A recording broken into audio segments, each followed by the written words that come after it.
Bueno, buenas noches a los del Zoom, Hola, que Pedro. los saludé. ¿Cómo les va? Vamos a terminar la carta de Primera Pedro en el capítulo 5, a partir del verso 12. 3 versículos termina la carta. Leemos. Primera Pedro, capítulo 5, verso 12. Dice: por conducto de Silvano, a quien tengo por hermano fiel, os he escrito brevemente, amonestándoos y testificando que esta es la verdadera gracia de Dios en la cual estáis. La iglesia que está en Babilonia, elegida juntamente con vosotros, y Marcos, mi hijo, os saludan. Saludaos unos a otros con ósculo de amor. Paz sea con todos vosotros los que estáis en Jesucristo. Amén. Vamos a orar por la palabra. Nuestro Padre y nuestro Dios, te damos gracias por poder abrir tu palabra. Gracias por esta revelación.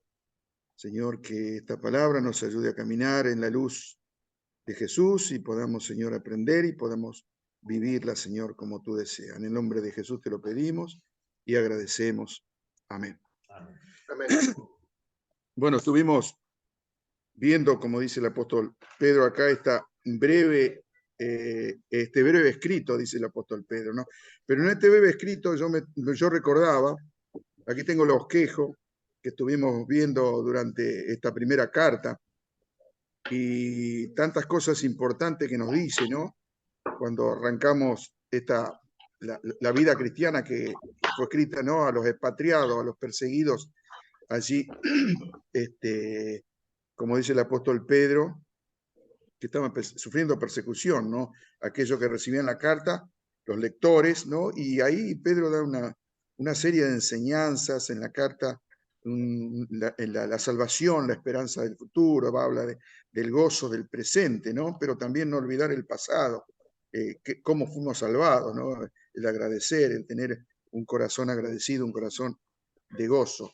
Después habla del llamado a la santidad, el amarnos unos a otros, ¿no? En el capítulo 1. En el capítulo 2, que comienza con el desear la leche espiritual, o sea, que tengamos deseo de la palabra como un bebé tiene el deseo de la leche, ¿no? El alimento que lo va a hacer crecer, como a nosotros la palabra. Bueno, después nos habla que como elegidos de Dios somos piedras vivas también en el templo, ¿no? En el templo del Señor, un pueblo de Dios agradecido. Después habla de las persecuciones, y cuando vimos en el capítulo 3, que el ejemplo es Cristo, ¿no? El que fue perseguido y el que sufrió, pero sufrió por amor a nosotros. En la comunidad cristiana, nuestro gozo en el sufrimiento, ¿no? Estuvimos viendo, ¿no? Qué tema, ¿no? El gozo en el sufrimiento, es decir, pasar por el sufrimiento, pero tener el gozo de la salvación, tener el gozo de estar en Cristo, de tener una esperanza gloriosa que nos espera por las promesas del Señor, ¿no? También estuvimos viendo el orar y velar y estar siempre dispuesto para administrar, ser buenos administradores, dice el apóstol Pablo, de las cosas del Señor, ¿no? Luego estuvimos viendo la exhortación a los ancianos, a los pastores y también a los jóvenes, y para todos la forma de ser humildes, el humillarse, ¿no? El humillarse como forma de humildad, de no ser uno más que otro, de no creerse uno más que otro, ¿no? También estuvimos viendo la forma de resistir a las tentaciones, resistir al diablo, ¿no? Así como enseña Pablo a los efesios, ¿no? De tomar la armadura, de huir de las tentaciones, la forma de resistir también, ¿no? Resistir con la palabra, como lo hizo el Señor, ¿no? Con el enemigo. Y bueno, con Eduardo estuvimos viendo la fortaleza de Dios, ¿no? Lo que Dios nos ha dado en Cristo, y esa gracia que debe llenar toda nuestra vida, ¿no? El Dios de toda gracia estuvimos viendo. Y esa gracia que aquí el apóstol Pedro hace mención, ¿no? Nuevamente, en este pasaje que hemos leído, ¿no? que habla también de la verdadera gracia, esa verdadera gracia que es lo que el apóstol Pedro le recuerda a esa iglesia que es la verdad, esa verdadera gracia, que no se olvide, ¿no? Así que en esta carta podemos ver algunas de esas características de esta despedida. El apóstol Pedro da testimonio de que habían recibido y que estaban viviendo en esa verdadera gracia, que no se olviden, como nos exhorta también a nosotros, que estuvimos viendo esto que es la verdadera gracia de Dios. ¿Para qué? Para permanecer firmes y permanecer firmes como ellos lo estaban haciendo en medio de las dificultades de la persecución. Está bien, nosotros no estamos en la misma situación que estamos siendo perseguidos, literalmente, ¿no? Por enemigos, pero sí tenemos a veces persecuciones que son espirituales o persecuciones que pueden venir de presiones, de distintas presiones en lo que creemos. Entonces, el tema es de permanecer firme en esta verdad que enseña acá el apóstol Pedro, que es la gracia que nos fue dada y en la cual debemos seguir creciendo. Pero el apóstol también va a hablar de una ayuda. Esa ayuda, dice, es por medio de Silvano. Así, él da a entender que Silvano fue su amanuense, como le llaman a aquel que escribe por medio de otro que le dicta, ¿no? Este Silvano fue un hermano, es un hermano definido como uno de los hermanos que fue un pilar, uno de los pilares de la iglesia del primer siglo.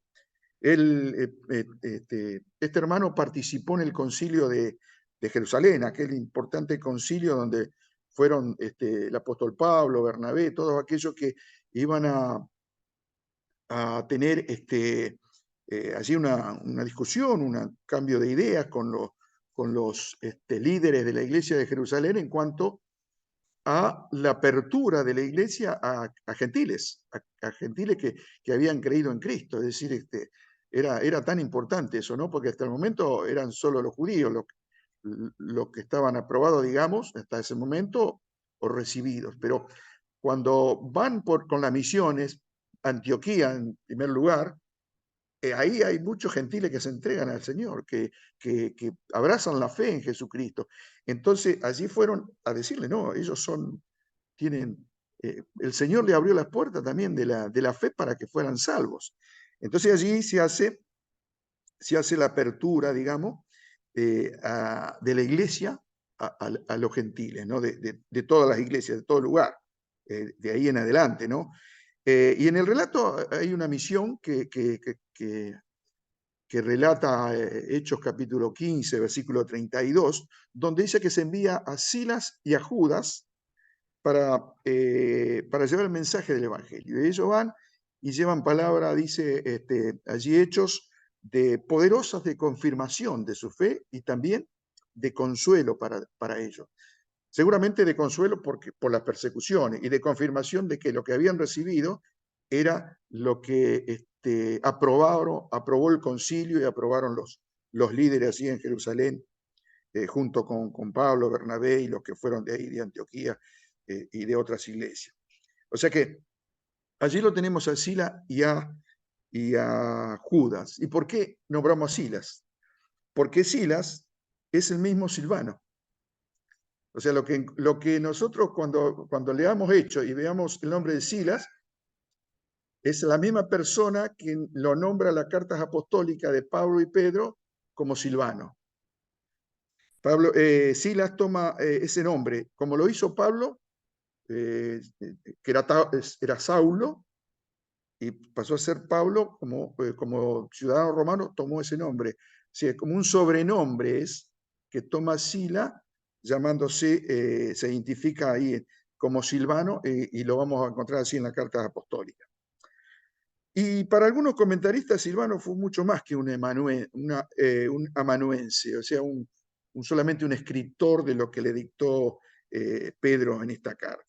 Incluso se cree que las últimas palabras de la carta la escribió Pedro, porque Pedro habla de la ayuda de Silvano, como diciendo, escribe la última palabra de saludo, Pedro, y habla de la ayuda de Silvano. Así que seguramente hasta ese momento, hasta el versículo 11, fue Silvano el que había escrito la carta, ¿no?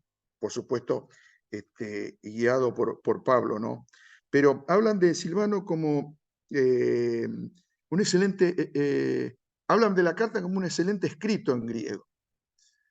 Entonces, la idea es que la intervención de Silvano, como era ciudadano romano, seguramente muy preparado en un nivel de educación mayor que el de Pedro, que era un pescador, participó en la composición de esa carta. Por eso hablan de Silvano, que era más que un ayudante o un amanuense de esa carta, ¿no? Y Silvano pudo haber participado también en los escritos, en las predicaciones de Pedro, seguramente. Podemos decir que Silvano fue de esas personas que estaba satisfecho con el lugar que estaba ocupando, ¿no? Allí, si se quiere, podemos decirle secundario, porque estuvo al lado de Pablo, le bastó con ser ayudante de Pablo, no buscó ser más que Pablo, ¿no? Ni igual que Pablo. Y se mantuvo a su lado, y se mantuvo al lado de Pedro, también en este caso, aunque solo se le permitió figurar en el último versículo de la carta como un saludo, ¿no? En el saludo de la carta. Por supuesto que cuando pensamos, no es nada insignificante ser un ayudador, que quede en la historia como un fiel ayudador de los apóstoles. Para nada es significante, ¿cierto? Pero yo creo que pensaba yo, ¿cuántos silvanos se necesitan en la iglesia? ¿Cierto? Esos silvanos que aportan el granito de arena, que son los ayudadores, que no les importa figurar allí en los primeros puestos, ni tampoco en las marquesinas, ¿no? Que son los ayudantes callados, que son los ayudantes que van al frente, que siempre están dispuestos, que no buscan ser los Pablo ni los Pedro de la obra del Señor, que están allí y que el Señor utiliza. Eso es lo más importante, ¿no? Es lo más importante. ¿Y de quién esperamos la aprobación o el reconocimiento? Si no es de Dios, si no es del Señor. Entonces, nosotros podemos tener el reconocimiento del Señor, como lo tenía Silvano seguramente, y nada más. Y es suficiente. Y es suficiente. Ahora podemos tener el reconocimiento y el aplauso, todo lo que sea, de todos los hermanos de la iglesia, pero si falta el reconocimiento del Señor, no es suficiente. No es suficiente. En Cristo tenemos todo. Sin Cristo no tenemos nada, aunque tengamos todo lo otro del mundo. Es así. Entonces, el reconocimiento de los silvanos, de los que estemos dispuestos, ¿no? a no resaltarnos con los demás hermanos, ni ser la primera figura, tenemos que pensar que viene de Dios. Y Dios no es deudor de nadie, como dice la palabra, ¿no? Y va a reconocer a su debido tiempo. Luego tenemos algo también que es complicado en el sentido de que es el saludo que dice el apóstol, que es de una iglesia que está en Babilonia, dice, la elegida juntamente con vosotros. Y la pregunta sería, ¿de qué Babilonia habla? O él estaba en un lugar, en una ciudad que se llamaba Babilonia, para decir de la elegida de Babilonia. Eso hace que tengamos tres posibilidades que yo encontré, ¿no?, en los comentarios. Había una Babilonia en Egipto. Esa Babilonia estaba cerca del Cairo. Esta había sido fundada por refugiados babilónicos que habían sido perseguidos por los asirios de Asiria. Y allí se juntaron, allí llamaron al lugar donde se juntaron, a la ciudad que fue creciendo, con el nombre de aquella ciudad ancestral, digamos, antigua y muy conocida, que era Babilonia. Pero en este tiempo de persecución de la iglesia cristiana allí en Roma, y en el tiempo de que se escribió la carta, esta primera carta, ya ese lugar era un gran campamento militar. No era una ciudad, se había transformado en un gran campamento militar. O sea que no había posibilidad que Pedro estuviese conectado con Egipto ni con esa ciudad cerca del Cairo llamada Babilonia de ninguna manera. Tenemos una segunda Babilonia, que es la Babilonia que conocemos casi todo de la Biblia, ¿no? Que es la Babilonia oriental, aquella que estaba cerca del río Éufrates, aquella donde habían llevado cautivo a los judíos. ¿Recuerdan que llevaron cautivo a los judíos a Babilonia? Bueno, cuando salieron de cautividad los judíos, había familias que se quedaron, que no se fueron, que se quedaron allí en Babilonia. Esas familias que se quedaron, o se volvieron allí o se quedaron allí en esa Babilonia. Pero no se encuentra tampoco una relación directa con el apóstol Pedro, de ese lugar tan distante donde él podía estar, ¿no? El apóstol Pedro, o en Jerusalén, o que algunos comentaristas se resisten, otros, la mayoría no, es que estaba en Roma. O sea que la tercera posibilidad de que esa Babilonia sea Roma. ¿Por qué? Porque tanto los judíos como para los cristianos, el Roma que tenía lujo, que tenía impiedad, que perseguía a los cristianos, que todo eso era la gran Babilonia. La Babilonia impiedosa, la Babilonia que perseguía, la Babilonia pagana o idólatra. Y después tenemos en Apocalipsis capítulo 17 y 18 que nos habla de esa gran ramera, la llama a esa Babilonia. La gran ramera dice que estaba ebria de sangre de los santos y de los mártires de Jesús. Eso es lo que hizo Roma con los mártires, con los seguidores de Jesús. Fueron mártires. Fueron al Coliseo, fueron a los leones, lo hacían pelear con los gladiadores, bueno, los mataban directamente, porque los que podían voltear a un gladiador los mataban los otros, así que no había posibilidad. Esa era la impiedad y el lujo de la antigua Babilonia, allí vista en Roma, que se veía en Roma.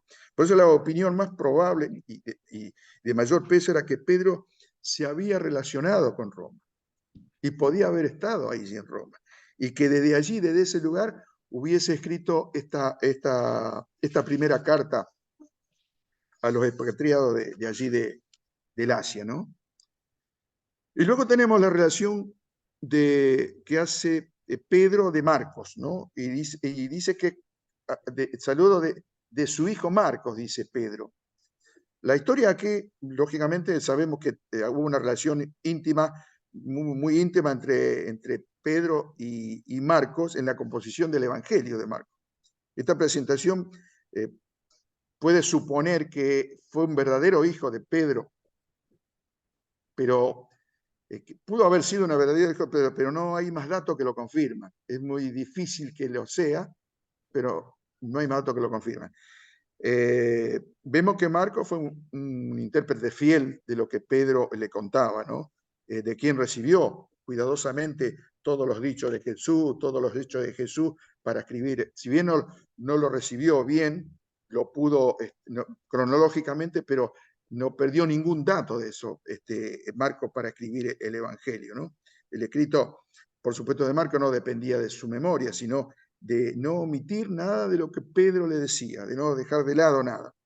Los teólogos del primer siglo hablan comenta que Marco no fue un discípulo solamente un intérprete de Pedro, sino que también transmitió todo lo que Pedro había predicado, ¿no?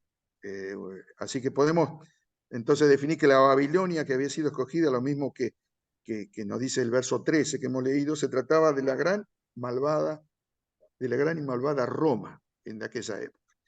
Y que Marcos, presentado allí como hijo de Pedro, lo más probable es que fuera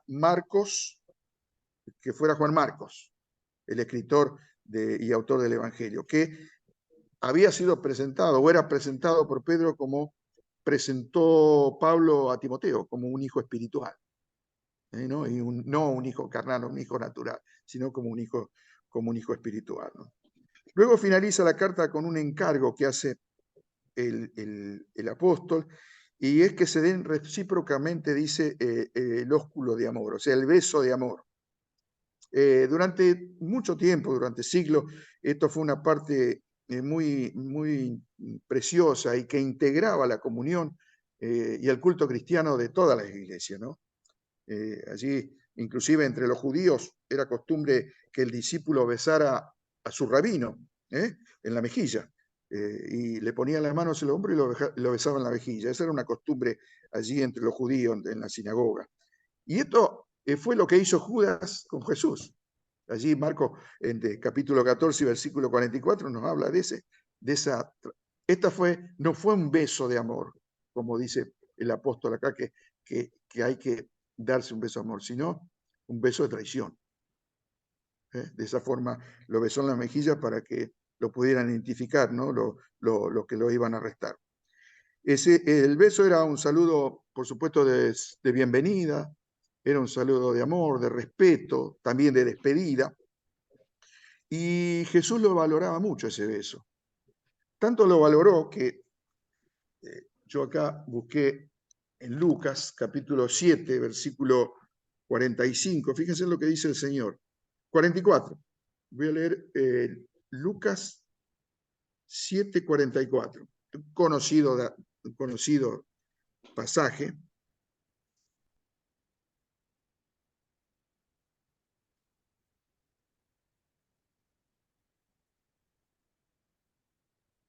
Es una parábola, ¿no? En definitiva es una parábola de dos deudores, pero dice el versículo 44 del capítulo 7 de Lucas, y vuelto a la mujer, dijo a Simón, ¿ves esta mujer? Entré a tu casa y no me diste agua para mis pies, mas esta me ha regado mis pies con lágrimas y lo ha enjugado con sus cabellos. 45. No me diste beso, mas esta, desde que entré, no ha cesado de besar mis pies. Qué importante, y yo digo, qué tristeza debe haber sido para Jesús que no lo recibieron con un beso. No me diste beso, dice Jesús, como, diciendo, como mostrando, es cierto, la tristeza de aquellos que lo amaban o que él le daba tanto amor, que no lo besaran, que no le dieran un beso, ¿no? Después tenemos la carta de Pablo también, que recuerda frecuentemente, exhortando a sus lectores y aconsejando, ¿sí?, a las iglesias que se besaran recíprocamente, ¿no? Romanos capítulo, no lo vamos a leer por el tiempo, pero Romanos capítulo 16, versículo 16, Primera Corintios capítulo 16, versículo 20, Segunda Corintios capítulo 13, versículo 12, Primera Tesalonicense capítulo 5, versículo 26. Casi en toda la despedida Pablo habla de que no se olviden de darse el beso de despedida, el beso de amor, ¿no? Como dice el apóstol Pedro acá. Así que en la iglesia, en la iglesia primitiva, en los primeros pasos de la iglesia, el beso llegó a ser una parte esencial del culto cristiano. Un escritor del siglo II ya escribió que no se podía dar por terminada una reunión de culto evangélico si se excluía el beso, si no había el beso santo. Fíjese la importancia, ¿no? Fíjese la importancia. El beso era especialmente una parte del culto, entonces, la comunión. La demostración del beso de algunos escritores de los primeros siglos lo consideraba también como una demostración de la paz del que daba el beso. El que otorgaba el beso demostraba que tenía paz en su corazón. Es decir, que no estaba enojado, que era sincero. Era una señal de que se había olvidado de injurias, que los agravios habían sido perdonados y que se podía sentar a la mesa del Señor con el mismo sentir que tuvo Jesús y participando de ese beso de amor con los hermanos, ¿no? También podemos fijar o hablar de otros usos del beso en la iglesia primitiva, que gracias a Dios hasta ahora se conservan en nuestras iglesias, ¿no? En el bautismo. En el bautismo, si se besaba a la persona bautizada, lo hacía primero el que bautizaba y después toda la congregación.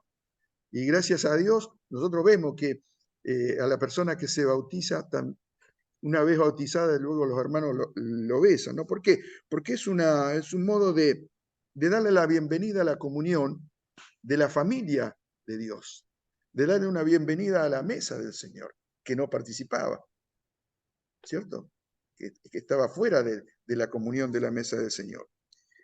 También tenemos el beso que se da en el matrimonio luego que se casa una pareja, pero ese beso es muy usual, que es muy usual, se adoptó del paganismo, no de la religión o de la fe, ¿no? Como también yo lo he presenciado, que se practica o en algunas culturas, o en algunos lugares, que es el besar a los muertos antes de llevarlos a enterrar. También hay algunos que los besan, sí, algunos que los besan. Yo he estado en esos velatorios, sí. Son prácticas, que si son sinceras, no está mal, ¿no? Pero que deben ser sinceras, ¿no? Porque en las iglesias parece cosa del pasado en algunos lugares. ¿Y por qué parece cosa del pasado? Porque a veces es muy triste ver que no se conocen algunos hermanos o son iglesias tan grandes que si alguno no viene nadie se acuerda.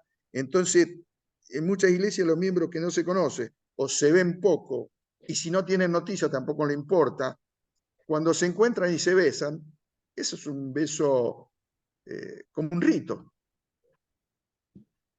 porque lo que no hacemos, después lo vamos a recomponer con un beso, es como un rito, como algo superficial, ¿cierto? Que estamos dando. Y el peligro es que usemos ese beso de esa forma, ¿no? Solamente como un buenos días que le damos al vecino, que le damos al amigo, no tiene sentido si no se siente, si no se desea dar un beso. Cuando llega alguien, cuando está alguien, ¿cómo es? Ingresando, ¿no? Esa es una costumbre, una buena costumbre y una costumbre preciosa, pero que corre peligro de desaparecer cuando se hace en forma ritual, en forma superficial. Y así se va perdiendo la comunión verdadera en la iglesia. Se pierde, ¿no? Se va perdiendo. Es juntarnos más, nada más, para un motivo, seguramente. La paz termina, digamos, la carta con un deseo de Pedro que es de la paz sea con todos los que estáis en Cristo, dice el apóstol, ¿no? Y así nos deja esa paz de Dios, el apóstol Pedro. Esa paz de Dios que es lo que necesitaban estos expatriados, estos perseguidos. Esa paz de Dios que lo iba a acompañar aún en las persecuciones, en las situaciones más difíciles que podían pasar. Esa paz de Dios que también es para nosotros una fortaleza, algo que no podemos entender, como dice el apóstol Pablo, pero que esa paz de Dios nos va a mantener seguramente en las situaciones más difíciles que podamos atravesar de cualquier tipo en nuestra vida. La paz de Dios. Y a eso, hermanos, como dice el apóstol Pedro, decimos amén. Oramos. Padre nuestro, gracias por tu palabra, gracias porque, como dice la carta, Señor, tan breve, pero con tantas preciosas enseñanzas, Señor, y tan profundas enseñanzas que seguramente tendremos mucho más para extraer de esta palabra, Señor. Bendícela a esta carta en cada corazón, Padre, y que tengamos todos, Señor, la voluntad de seguir, Señor, escudriñando esta carta, conociendo más de tu voluntad, sabiendo más de ti, y con tu sabiduría, Padre, poder ser santificado por tu palabra. Te lo pedimos, te rogamos que bendigas esta casa, esta oración, esta iglesia, Señor, a los hermanos que no han podido venir, guárdalos en tu mano poderosa, bendice todas las oraciones que se han hecho, y te damos gracias, Padre, en el nombre del Señor Jesús. Amén. Amén.